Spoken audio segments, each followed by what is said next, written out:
अस्सलाम वालेकुम जी, कैसे हैं सब लोग। उम्मीद है सब लोग ठीक ठाक होंगे। तो आज की वीडियो में हम बात करेंगे जो हाल ही में आपका पीएमएफ का रिजल्ट अनाउंस किया गया है। उसमें बहुत ज़्यादा तादाद में बच्चों को जो है वो फेल कर दिया गया और बहुत सारे बच्चों के जो है वो सप्लीज लगा दी गई हैं।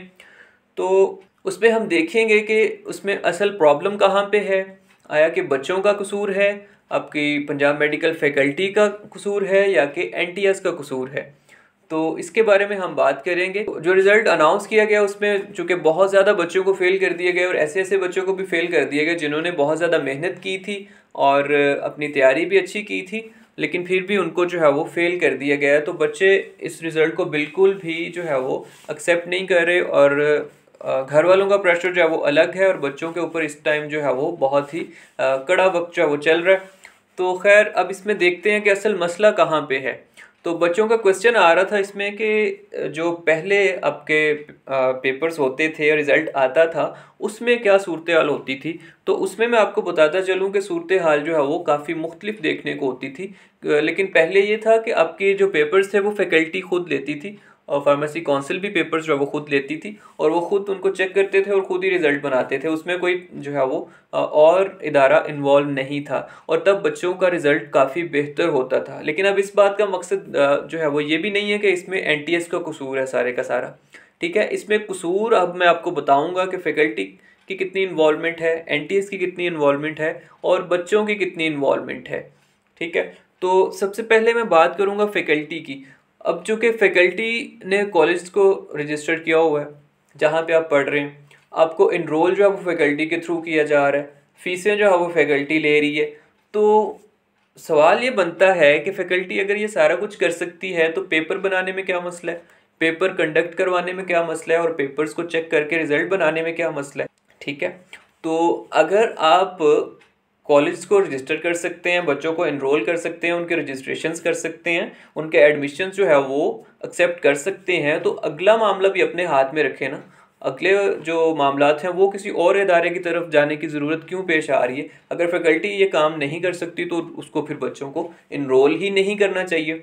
ठीक है, जहाँ तक बात है आपकी एनटीएस की, अब एनटीएस जो है वो इतना बड़ा इदारा है और वो बच्चों के पेपर कंडक्ट करवा रहा है और उसमें किस किस्म की गलतियाँ देखने को आ रही हैं जी। बच्चों का पेपर है किसी और सब्जेक्ट का और बच्चे जब वहाँ पे बैठे हुए हैं उनको जो पेपर पकड़ाया जा रहा है वो किसी और सब्जेक्ट का है। फिर उस पेपर को जो है वो बच्चे देखते हैं जी ये तो हमारा सिलेबस ही नहीं है और फिर उसको कैंसिल किया जाता है। फिर उसके लिए न्यू डेट अनाउंस की जाती है, फिर दोबारा से पेपर लिया जाता है। फिर दूसरा एक पेपर आता है आपका अप्लाइड साइंसिस का। उसमें क्या होता है जी, पेपर आउट ऑफ सिलेबस है तो बच्चों ने फिर से जो है वो आवाज़ उठाई तो फिर से पेपर कैंसिल किया गया और फिर से जो है वो आपका उसको दोबारा लिया जा रहा है। और ऑपरेशन थिएटर का पेपर अगर हम देखें तो उसमें क्वेश्चन जो है वो आउट ऑफ सिलेबस थे। फिर बच्चों ने जब कहा कि ये आउट ऑफ सिलेबस है तो कुछ सेंटर्स में क्या किया गया, उसमें क्वेश्चंस कटवा दिए वो वाले और कहा जी आप अपने पास से या एनटीएस से रब्ता करके या जैसे भी क्वेश्चन और लिखवाए गए और बच्चों को कहा गया कि आप ये वाले क्वेश्चंस अटेम्प्ट करें। ठीक है, और ये सब करने के बाद जो अब रिज़ल्ट बनाया जा रहा है वो आपके सामने ही है कि ये रिज़ल्ट किस किस्म का बनाया जा रहा है। अब जो एनटीएस के अंदर ये प्रॉब्लम्स हैं एनटीएस इनको सॉल्व करे और बाकी जो मेजर प्रॉब्लम है वो आपका फैकल्टी के अंदर है, क्योंकि फैकल्टी को खुद पेपर कंडक्ट करवाने चाहिए और ख़ुद ही रिज़ल्ट तैयार करना चाहिए उसको, उसमें एनटीएस को इन्वॉल्व करना ही नहीं चाहिए। तो अब बात करते हैं स्टूडेंट्स की कि स्टूडेंट्स का इसमें कितना रोल है। तो इसमें स्टूडेंट्स का भी काफ़ी हद तक जो है वो कसूर है। जो मैं समझता हूँ बहुत सारे बच्चे ऐसे हैं जो ये एबिलिटी ही नहीं रखते। ऐसे ऐसे बच्चों ने एडमिशन लिया हुआ है जो ऊपर से देख के इंग्लिश को पढ़ नहीं सकते ठीक से और वो जो है वो डिप्लोमा करना चाह रहे हैं तो वो किसी भी सूरत में डिप्लोमा नहीं कर सकते। तो इस तरह के बच्चों को मैं कहना चाहूँगा कि आप अपने आप पर और अपने वालिदैन पर रहम करें और इस चीज़ को जो है वो छोड़ दें, किसी ऐसी फील्ड को चूज़ करें जो आपके लिए भी सूटेबल हो और आपके घर वालों के लिए भी सूटेबल हो और आपके फ्यूचर को सिक्योर भी करे। ठीक है, तो बाकी जो ऐसे ऐसे बच्चे भी हैं जिन्होंने बहुत ज़्यादा मेहनत की थी और उन्होंने तैयारी भी अच्छी की थी, पेपर भी अच्छे अटेम्प्ट किए थे, लेकिन उनको भी जो है वो सप्लीज लगा दी गई हैं। तो वो मसला कहाँ पे है, इस बात को भी थोड़ा सा रूल आउट करना चाहिए। इन बच्चों के साथ ज़्यादती जो है वो क्यों की गई है। तो इसमें जहाँ तक मुझे नज़र आ रहा है एनटीएस चूँकि एक अलग किस्म का इदारा है, उसके जो पेपर बनाने की पॉलिसी है, जो तरीक़ाकार है या जो चेकिंग का तरीक़ाकार है वो और लेवल का है। और हमारे जो बच्चे हमने इनरोल किए हुए हैं वो ज़रा और लेवल के हैं।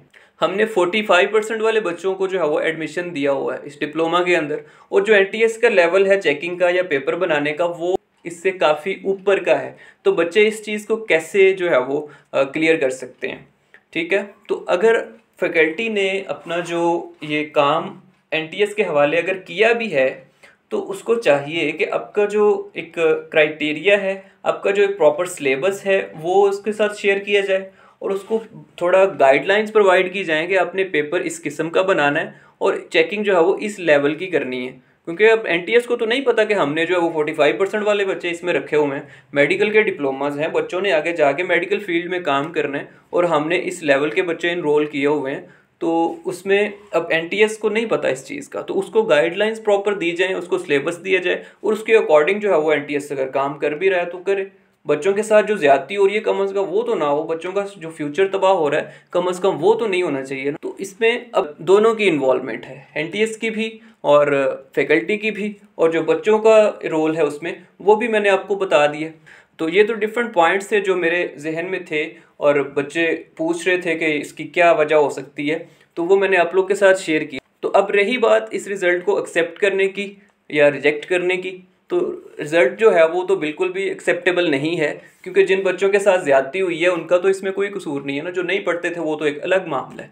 तो जो बच्चे ज़्यादती का शिकार हुए हैं उनको हम इसी तरह जो है वो बेयारो मददगार नहीं छोड़ेंगे, उनके लिए हम लाजमी आवाज़ उठाएंगे, जैसे हमने अपने फार्मेसी के बच्चों के लिए आवाज़ उठाई थी, प्रोटेस्ट रिकॉर्ड करवाया था और उनका जो मामला है वो हाई लेवल तक पहुंचाया था, और उनको ग्रेस मार्क्स के हवाले से जो है वो अभी तक मामला अंडर डिस्कशन है, इंशाल्लाह वो मिल जाएंगे।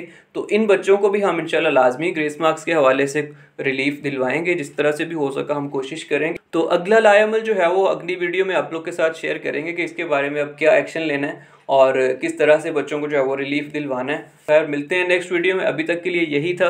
अभी तक आपने चैनल को सब्सक्राइब नहीं किया तो चैनल को सब्सक्राइब कर लें, वीडियो को लाइक कर दें और दूसरों के साथ लाजमी शेयर करें ताकि वो इस सूरत हाल से भी आगाह हो सके, और अगला जो हम एक्शन लेने जा रहे हैं उस एक्शन में भी हमारा भरपूर किस्म का जो है वो साथ दे सकें, ताकि आप लोगों को इंसाफ जो है वो लेके दे सकें हम।